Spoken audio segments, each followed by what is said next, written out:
Assalamualaikum warahmatullahi wabarakatuh. Waalaikumsalam warahmatullahi Waalaikumsalam wabarakatuh. warahmatullahi wabarakatuh. Jadi baiklah di sini kita akan melakukan sebuah diskusi tentang kebijakan PSBB yang sedang terjadi saat ini dan akan kita sangkut pautkan dengan psikologi komunikasi. Dan sebelumnya saya ingin memperkenalkan diri terlebih dahulu. Nama saya Fikri Arfandra Pratama, jurusannya dari Public Relation dan teman-teman saya. Saya Muhammad Fadil Fatah dari PR, ya kan? Saya Rizky Arfan dari PR juga. Saya Hilmi Hakim, Public Relation. Asik. Jadi kita mau bahas awalnya dari mana nih, Patah? Ya langsung deh curhat-curhat kita masing-masing aja nih. Selama WFA kita ngapain aja nih? Ya udah duluan. Curhat. Ya lu dulu dong. Sebagai ketua. Kita perkenalan dulu dong. Udah lah. Tentang materinya. Materi. Ya udah. Tolong dijelasin dong. Materi dari IT, ego sama super ego. Saya di sini akan menjelaskan tentang IT ya. Jadi IT itu yang saya ketahui dan saya baca hasrat atau nafsu dari seseorang untuk melakukan untuk membuat ya Allah apa sih? Nafsu ya, lupa nih gue jadinya. Untuk membuat suatu keputusan berdasarkan awal. Iya, dorongan biologis manusia. Nah, jadi bisa disimpulkan bahwa IT ini sebagai hasrat untuk mendorong manusia ini melakukan sesuatu. Nah, selanjutnya ada ego yang akan dijelaskan oleh Fatah. Good. Silakan Fatah. Berarti kalau itu hasrat, egonya itu yang merealisasikan hasrat tersebut. Kayak misalkan apa nih? Misalnya lu nih, Pik, lu niat mau beli handphone tuh baru niat, itu namanya hasrat. Nah, lu punya uang untuk membelinya di toko, itu direalisasikan oleh ego. Nah, gitu. Di antara sama ego ini juga ada super ego nih. Super ego apa ya super ego ya? Bahasa gampang ya, gimana ya Bang? Nah, kalau super ego itu sih menurut pandangan gue ya, super ego di sini tuh polisinya dia. Dia yang membentuk atau kalau bisa dibilang gambaran kesadaran dari nilai-nilai moral masyarakat yang ditanam dari misalkan manusia itu kecil bertambah dewasa, dari orang-orang tuanya, adat istiadat, agama, orang tua, dan lingkungan yang lainnya gitu, maupun pertemanan juga. Jadi kalau misalkan tadi dia hasrat, terus ada egonya yang menyadari, oh nih hasrat ini harus direalisasi ini apa enggak gitu kan. Dengan dia sebagai manusia, nah kemudian super ego ini yang mengontrol lagi dia, supervisinya dari ego ini tadi. Kalau pandangan gue kayak gitu sih. Gimana menurutnya Rifki Arfan nih gimana? Gimana sih super ego tuh? Menurut gue yang kayak tadi disampaikan sama Mas Hilmi tadi ya, dengan itu jadi sebagai gambaran kesadaran atau bisa dibilang polisi. Karena super ego ini yang membatasi dari perealisasian itu tersebut. Kayak misalnya kita pengen merealisasikan, terus kayak misalkan ada pertahanan kayak, oh iya duitnya cuma segini nih, kurang nih. Nanti aja dah. Nanti ada barang lagi nih datang nih, kayaknya bagus nih barangnya. Nanti aja ditahan-tahan dulu. Jadi tahan-tahan kayak gitu. Jadi bisa ditahan juga. Dan juga kayak misalkan ada ketidaksetujuan dari misalkan pihak ketiga seperti kedua atau ketiga seperti orang tua juga kayak misalkan menahan. Itu jadi super ego juga sih termasuknya. Menurut saya seperti itu. Benar Mas. Jadi gimana nih WFA kita? Kita udah berapa bulan sih? 2 bulan. Udah masuk 2 bulan. 2 bulan, Mas. Ya, apa nih? 2 bulan, Mas. Keluh kesahnya nih. Keluh kesahnya. Jadi kalau ini sekarang kita mau ceritain dulu ya tentang keluh kesah kita sendiri gitu ya. Iya.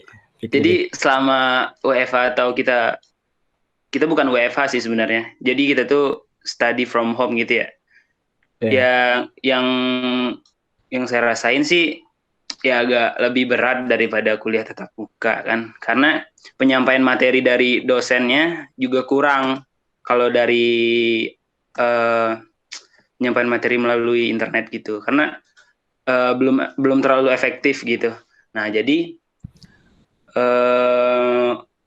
materi-materi yang dikasih itu belum tentu masuk.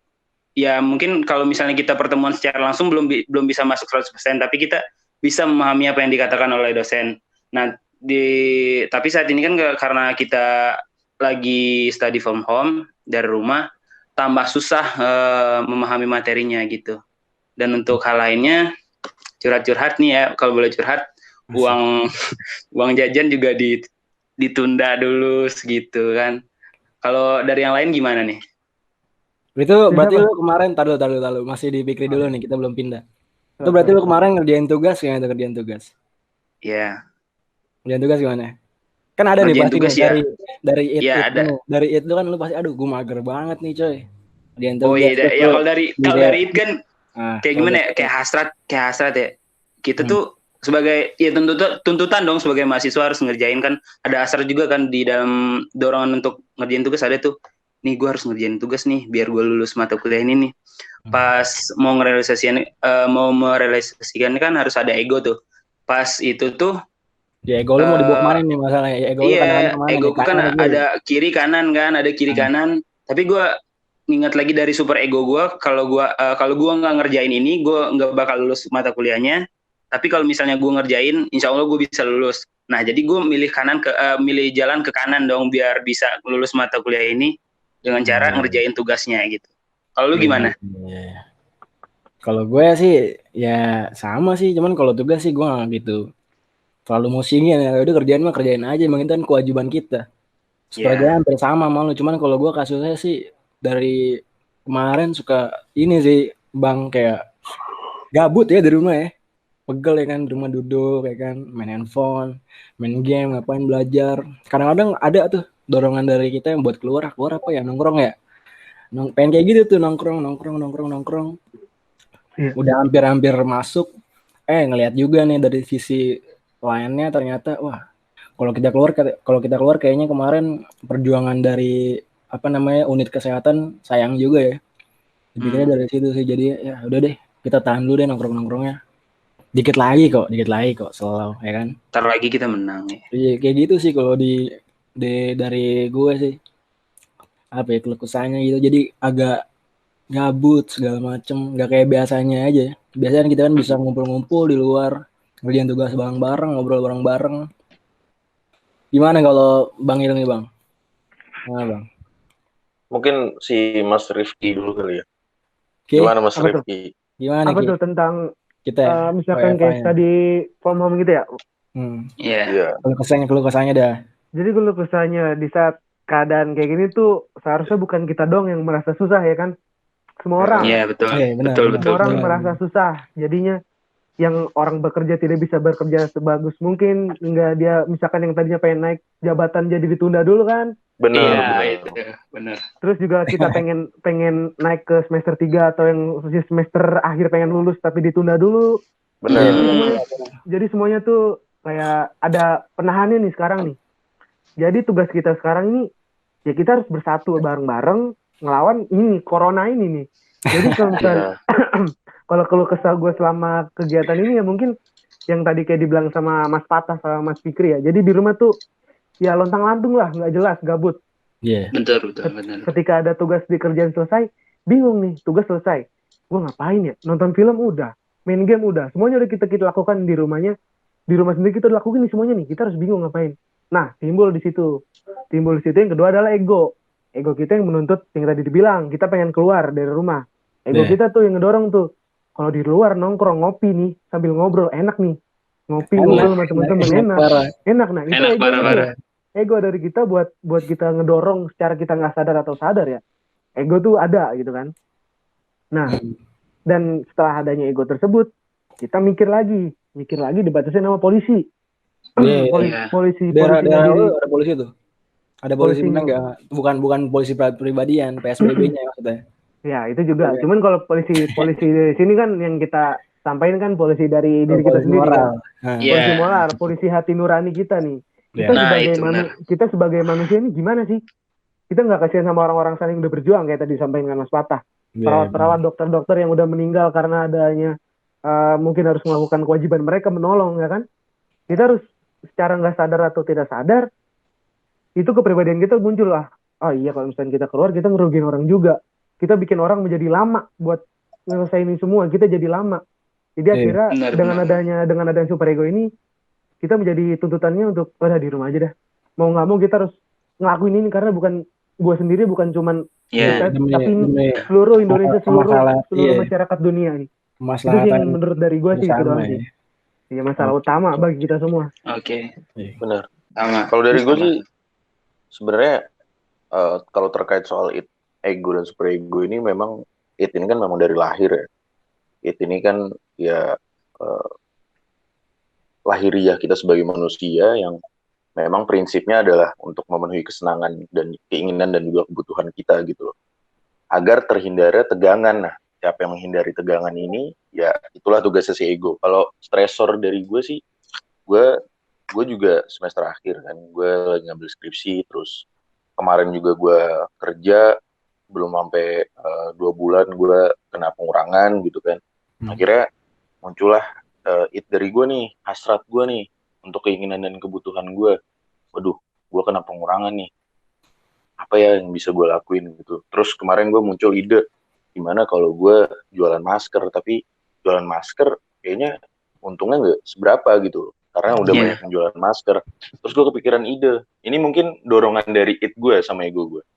Gimana caranya supaya gue untung banyak, gimana kalau gue sama temen-temen gue ngebuat manipulasi galang dana lewat Kita Bisa nih. Kita Bisa, terus nanti gue ngambil untungnya, duit dari Kita Bisa yang gue kumpulin sama teman-teman gue, beli maskernya di gue. Terus akhirnya gue sadar di satu titik, teman gue juga yang nyadarin, nih itu curang. Lu kalau ngebantu orang, total ngebantu, lu gak boleh kayak gitu, ngambil keuntungan.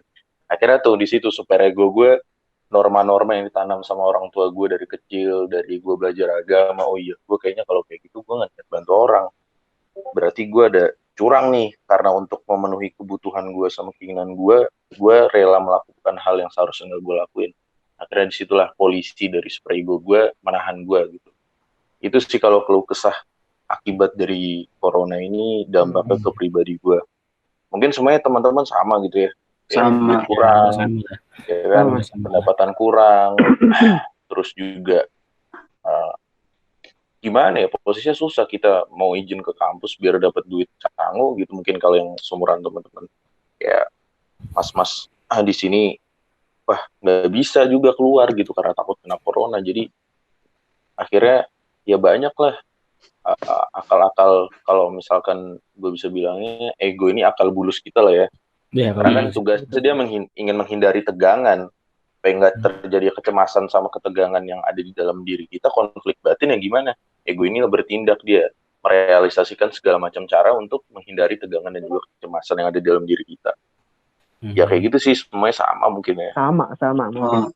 Berarti dari cerita Mas Hilminya tadi tuh, kalau ngeliat dari super egonya dari Mas Hilmi tuh, yang ngebatasin dia tuh bukan cuma dari hati nuraninya, cuma dari hati nuraninya aja, tapi dari lingkungan sekitar juga. Dari lingkungan sekitar. Dari eksternal juga ada gitu. Dari gue juga ada kayak gitu lah. Gue juga dari eksternal lah. Gue kan juga mau pengen ngargain yang lain-lain tuh yang udah berusaha kayak tenaga medis itu kan eksternal. Cuman ya dipacu dari eksternal munculnya di sini di internal sendiri. Nah iya. Nah jadi kan kemarin ini ada nih Mas semuanya. Kemarin ada berita yang lagi nih tentang apa ya? Rame banget nih di Bandara Soekarno-Hatta yang mau terbang. Katanya kan nggak boleh terbang nih, nggak boleh kemana aja selama PSBB. Tapi yang saya dapat beritanya, banyak nih beredar fotonya di internet, bandaranya penuh. Nah jadi tanggapan Mas gimana tentang itu tuh? Kapan tuh, kemarin banget itu? Iya ada. Iya gue ngeliat tuh berita itu. Siapa dulu nih kira-kira yang nyampein nih? Itu kita bisa kita sangkutin dari ini kan sama materi yang kita bahas sekarang kan. Bisa. Itu pasti ada ego sama super ego yang buat mereka ngerealisasiin supaya mereka berkumpul di bandara itu. Mungkin dari gua dulu nih ya. Coba Ki. Boleh. Coba. Dari gua, kalau misalnya dari gua kan ya dengan adanya corona ini kan istilahnya semua orang nggak pengen kehidupannya berhenti kan, misalkan dari segi ekonomi, dari segi kehidupannya juga pengen berhenti. Dan menurut gue dengan adanya pembukaan bandara itu, orang-orang yang pengen ngejalin bisnis keluar kota dengan lewat jalur darat tidak bisa, maka melalui jalur udara. Karena jika tidak melakukan itu, keseimbangan ekonomi, maka bisa dibilang ekonomi kita akan hancur juga, semuanya akan turun semuanya. Bisa dibilang kayak gitu. Dan adanya itu itnya lagi yang dibilang kalau misalnya memang pengusaha-pengusaha itu tidak setelah dapat dorongan, harus ada pembatasnya. Pembatasnya ini siapa? Pemerintah telah mengajukan PSBB, ya kan? Yang dengan itu menutup bandara dan sekarang telah dibuka lagi. Bisa dibilang ya itu harus saling mempengaruhi satu sama lain sih, saling membantu juga, tidak boleh egois. Jadi itu aja sih dari gue tuh. Kalau dari gue sih apa ya? Kayak gitu pasti kebanyakan kalau dari bandara datang kita pasti kan itu kan kayaknya, apalagi sekarang nih, itu kan beritanya kemarin tuh ya, udah mendekati Lebaran gitu nih. Pasti orang-orang yang ya gimana ya, orang-orang pasti mau ketemu lah sama keluarganya, kayak tradisi yang biasa kita lakuin aja setiap tahunnya kan. Mudik, pulang kampung. Jadi hasratnya itu pengen ketemu sama keluarganya gitu ya. Iya, tapi mereka tuh terlalu mikirin ke dirinya masing-masing, egois lah. Egois. Nah, egois itu dijalankan oleh egonya berkumpul, akhirnya nekat ke bandara, beli tiket, ngantri, ngumpul, nggak tahu di situ banyak bahaya dari corona kan. Apalagi biasanya kan kalau corona nih bahaya di tempat-tempat kayak transportasi umum ya, dibanding kayak kalau di perumahan atau apapun itu. Jadi itu sih paling egonya tuh belum bisa dikontrol orang-orang itu. Walaupun super egonya sih ada, pasti banyak super ego di mana-mana di media sosial, apalagi banyak tuh netizen yang ini selalu mengontrol, mengkritik ya kan, mengkritik kita apa nih, pasti dikritik, ada pasti di media sosial tuh super egonya. Tapi orang-orang ini nih, orang-orang yang ke bandara ini, dia mikirin apaan ya? Kadang-kadang suka bingung. Bahkan ada tuh tekanan dari luarnya, dari super ego pasti ada. Entah dari tetangganya dia, dari publik media sosial, pasti kan nanti dibully tuh. Apalagi netizen kita. Udah sering banget tuh kritik rame-rame. Tapi nih orang-orang kayak gini nih makanya agak bingung juga sih. Walaupun bahaya tapi masih dilakuin gitu. Gimana Bang? Kalau menurut Bang Ilmi sendiri nih? Kalau menurut gue sih ya semua orang tuh bergerak berdasarkan kebutuhan dan keinginannya masing-masing ya.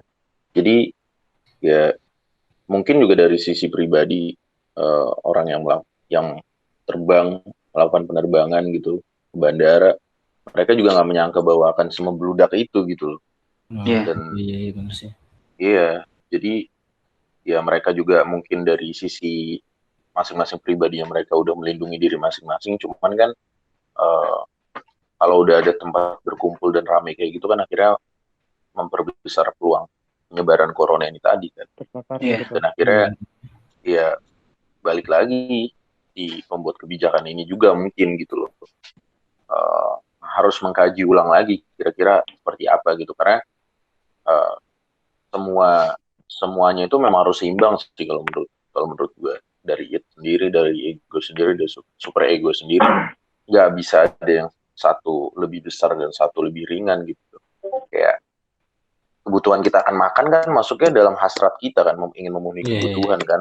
Ego merealisasikan itu gitu, bagaimana kita mencari makannya gitu loh. Ketika misalkan itu diganggu, akhirnya ego muncul.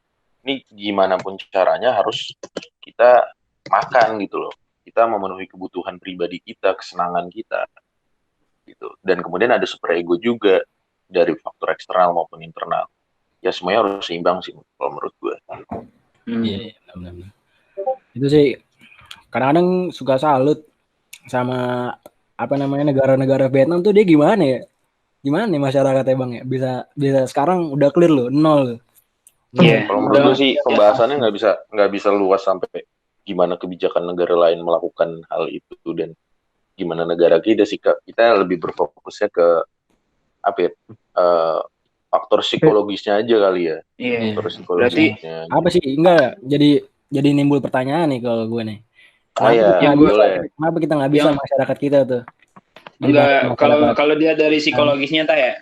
Kalau dia dari psikologisnya, mungkin orang-orang sana itu lebih sadar akan pentingnya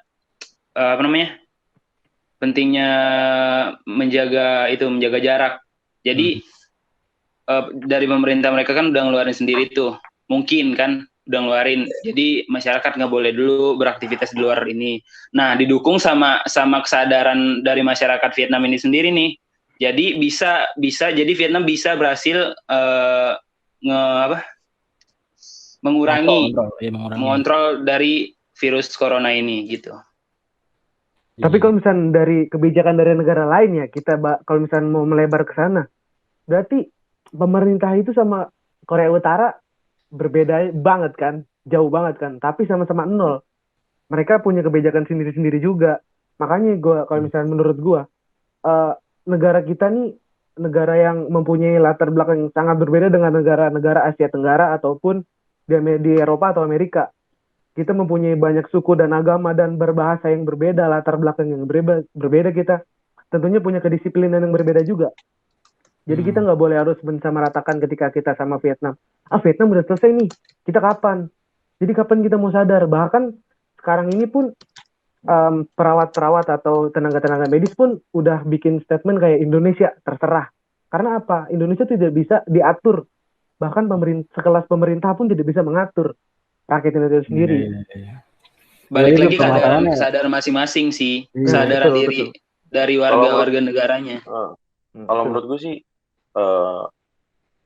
balik lagi kalau soal kasus di corona ini yang mungkin bisa dikaitin sama gimana kondisi psikologisnya orang-orang, sebenarnya kalau bisa dibilang ya, nggak ngaruh sebenarnya negara maju sama negara berkembang. Di Amerika tertinggi. Bahkan di sana pun kesadaran corona itu dinilai paling rendah.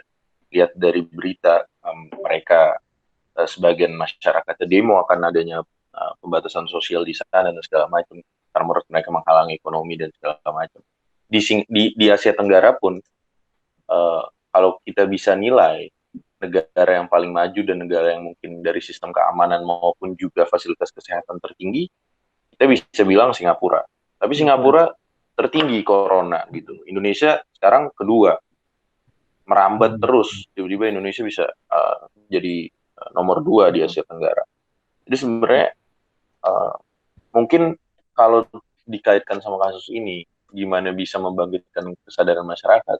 Mungkin yang pertama yang harus bermain dulu adalah di pembentukan norma-norma ini tadi yang dibentuk oleh si superego. Cuman gitu. Yang kalau menurut gue yang gue bisa nilai superego yang akhirnya menjadi stresor juga ke kondisi psikologis kita, kurang antisipasi dari awal aja gitu loh. Dan akhirnya nggak sesuai sama kondisi psikologis masyarakat di sini juga. Mereka bereaksi ketika sudah terjadi dan bisa dibilang mungkin sudah banyak, tapi yang baru ketahuan 2 kan di awal. Di Vietnam oke lah negara berkembang, tapi pemerintahnya berhasil karena apa? Karena mereka memberlakukan sistemnya mereka penanganan dan pencegahan terhadap corona dari awal muncul, bahkan dari Desember mereka sudah melakukan berbagai macam pencegahan untuk melindungi negara mereka dari terpaparnya virus corona.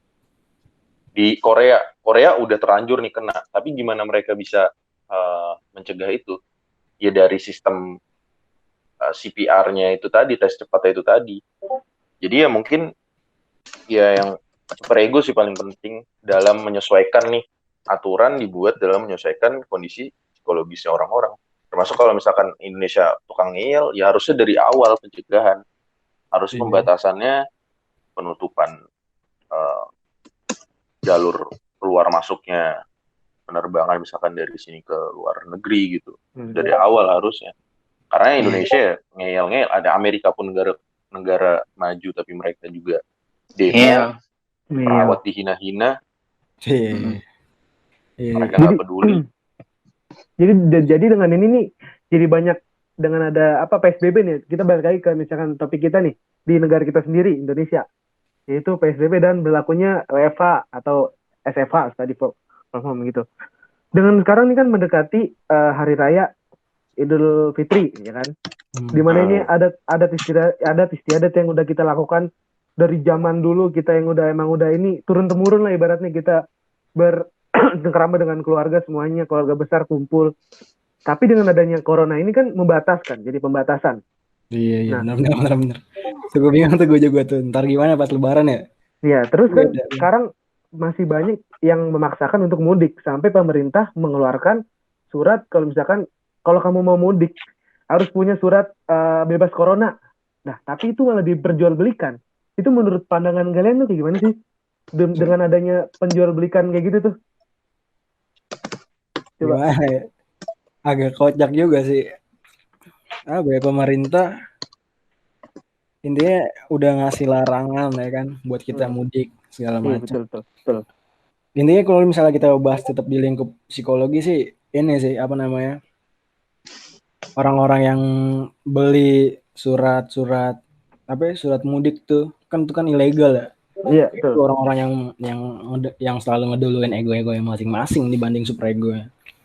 Kalau superego udah jelas di situ. Pemerintah udah ngebatasin kita udah jangan mudik ya kan. Terus pasti lingkungan sekitar juga gimana ya? Pasti yang kritik juga lah. Lu udah tahu begini, ngapain lu mudik-mudik lu segala beli-beli surat mudik ya kan, buang-buang duit segala macem.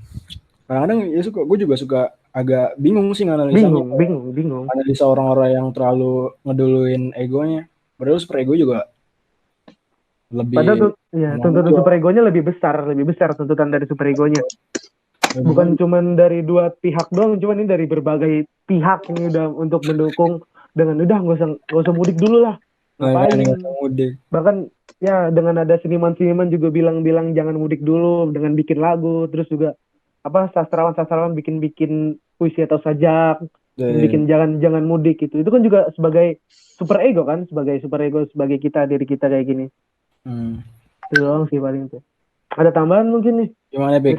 Dari Mas Fikri. Gimana ya? Tentang ini ya, tentang apa tadi yang memperjualbelikan ya? Menjualbelikan ya surat corona. Dan itu dijual seharga 70.000. 70.000 dijual sama dia. 70.000 sekarang susah loh gila. 70.000. Kalau misalnya dikalikan ada misalkan ada ratusan ribu orang yang membeli, iya itu dia jadi langsung menjadi orang yang sangat-sangat amat kaya betul. 70.000. Jadi yang gue ini ya, yang gue tangkap kalau di sangkut pautin sama materi yang kita bahas tadi tuh, ya balik lagi dari hasratnya ya kayak yang Mas Fatah bilang tadi, mereka tuh mau beli itu tuh supaya bisa ketemu sama keluarganya. Hasratnya itu supaya bisa ketemu, Lebaran bisa balik kampung, gimana pun caranya gue harus balik kampung gitu tuh hasratnya. Nah, tapi itu dari aman cara yang paling aman, paling cepet dan egonya juga ngedukung dia buat ngelakuin itu tanpa menghiraukan super ego nih dari norma-norma sosial yang ada kan. Kayak misalnya tangganya bilang udah Mas nggak usah balik kampung dulu, besok tahan dulu, kita lagi di masa pandemi kayak gini, masih ada corona. Tapi dia nggak ngehirauin orang-orang sekitarnya. Nah terjadilah sesuatu yang kita lihat seperti sekarang saat ini, seperti sekarang ini gitu. Tapi gitu bahasa dulu kita egois lo berarti itu dari situ juga ya, dari it. Iya. Orang-orang mungkin menurut saya itu orang-orang egois tuh orang-orang yang tidak menghiraukan super egonya. Iya. Gitu. Terus gimana nih? Jadinya apa ya? Mau ada lagi tambahan? Cukup aja. Terakhir nih topik terakhir. Terus gimana jalan-jalannya kita sebagai mahasiswa yang aktif ya kan, sebagai mahasiswa yang teladan. Bagaimana nih cara-cara kita buat ikut bercampur tangan dalam mengurusi masalah corona ini? Gimana nih? Gimana ya? Cara termudah buat kita sebagai mahasiswa ikut serta dalam PSBB yang dikeluarkan sama pemerintah itu ya tetap di rumah. Itu cara termudahnya itu. Kita cuma tetap di rumah aja nih kita. Udah mengikuti aturan dari pemerintah. Kita juga udah ikut serta dalam pengurangan penyebaran COVID ini. Nah, jadi ya itu balik lagi cara termudahnya cuma kita stay at home aja gitu. Kita mau sekolah belajar dari rumah aja, tahan dulu, mau ketemu sama teman-temannya tahan dulu gitu. Ya benar. Gimana Bang Ilmi? Gitu. cara-cara kita selaku mahasiswa ya kan, mahasiswa yang teladan, yang aktif apalagi ya kan. Gimana nih kita buat campur tangan juga dalam ngurusi urusan corona ini? Nggak sampai mahasiswa yang teladan juga sebenarnya. Ya, kan kita harusnya begitu, sebagai mahasiswa kita harus teladan juga kepada masyarakat Iya, kita terutama. ya Karena kan masalahnya sama masyarakat. sih mungkin seperti pendapat teman-teman juga di sini, Mas Tata. Ya kita belum bisa melakukan banyak hal, kita mendukunglah program pemerintah. Kita kalau bisa sampai kita mengadvokasi juga program pemerintah, mungkin lewat sosial media kita, ke teman gitu kan, ke grup-grup WA, ke grup-grup kelas. Kalau misalkan temennya ada dari snapgram nongkrong ya, coba udahlah bro, jangan nongkrong, di rumah aja lah gitu. Nah, Asik. Mau malam Lailatul Qadar nih. Benar, Cuman benar, kalau misalkan dari gue nih, kalau dari gue sendiri, mungkin kita sebagai mahasiswa kan jatuhnya kan untuk ke rakyat juga kan, ya kan? Iya. Iya, Terdekat kita dari rakyat itu kan lingkungan kita sekitar. Jadi tuh benar. jika kita mempunyai lingkungan yang masih untuk sulit diatur, kita sebagai mahasiswa sebagai garda utama, garda terdepan sebagai itu untuk acuan untuk rakyat, kita harus turun langsung untuk memberikan kepada masyarakat itu. Kalau misalkan sosialisasi itu, misalkan kita harus di rumah aja, dengan ada di rumah kita bisa membantu pemerintah untuk mengurangi dan menuruni corona ini. Iya, betul. Nah, Menurut gue kayak gitu sih. Benar banget Mas Rifi. Jadi ya kan, kita selaku mahasiswa kita juga harus ngasih contoh lah ya. Iya betul. Artinya lah. Teman-teman yang lain sama mahasiswa nih, bersama mahasiswa yang nyatu semua kan, kita gerak bareng-bareng. Jangan malah nongkrong kitanya, jangan malah nongkrong, baliknya jam 2 malam, jangan gitu. Kita edukasi masyarakat ya kan, supaya tetap di rumah aja nih, dikit lagi nih, kita bikin apapun itu lah. Insya Allah. Bantu juga ya kan, bantu masyarakat yang lagi dampaknya. Kita tuh hidup kan di apa ya, di tatanan sosial kita tuh, kita hidup bukan cuma sendiri aja. Jadi kita tuh juga menghargai orang-orang di sekitar kita dengan cara jangan keluar rumah dulu untuk saat ini gitu. Oke. Jadi gitu aja kita yang bahas ya. Udah bahas hari ini kan. Semoga diskusi kita malam ini bisa bermanfaat sih buat teman-teman yang nonton yang lain. Bentar. Pesan-pesan dulu, pesan-pesan kita sebagai mahasiswa. Pesan-pesan. Boleh. Ya, pesan-pesan dulu kan. Kita harus menitipkan pesan walaupun sedikit nih, ibaratnya gitu kan. Pesan saya cuma 2 kata ya? 2 kata. Kalau pesan saya cuma 2 kata, yaitu tetap di rumah. Gitu. Asli, keren. Kalau Mas Fatah, pesannya apa Mas Fatah? Wah, kalau gue sih pesannya banyak ya. 1, tetap di rumah. Kita patuhi aturan pemerintah, kita gerak bareng-bareng. Terus yang terakhir nih, jangan lupa nih, pengen lebaran, ibadah yang benar ya kan. Biar Ramadan kita diterima sama Allah ya kan. Insyaallah. Amin. Pesan kita. Pesan dari gue ya, dari kita. Mas Ilmi ada tambahan pesan-pesan? Pesan. Tetap produktif. Mantap. Ini dia nih, emang paling. Dari Mas Rifki gimana? Kalau dari gue sendiri mungkin pesan-pesannya, walaupun kita di rumah, kita jangan pernah berhenti berkarya lah. Oke, siap. kita bisa nyanyi, kita bisa main gitar, kita bisa nulis gambar ataupun itulah. Kita jangan pernah berhenti berkarya aja. Ya, bikin paper juga masuk karya tuh. Bikin paper. Karya ilmiah, itu karya ilmiah. Betul. Oke, sip. Ya udah gitu aja ya kita bahasnya sama kita akhiri diskusi ini ya. Ucapkan alhamdulillahirabbil alamin. Ya udah. Thank you ya teman-teman ya. Oke, assalamualaikum warahmatullahi wabarakatuh. Salam salaman.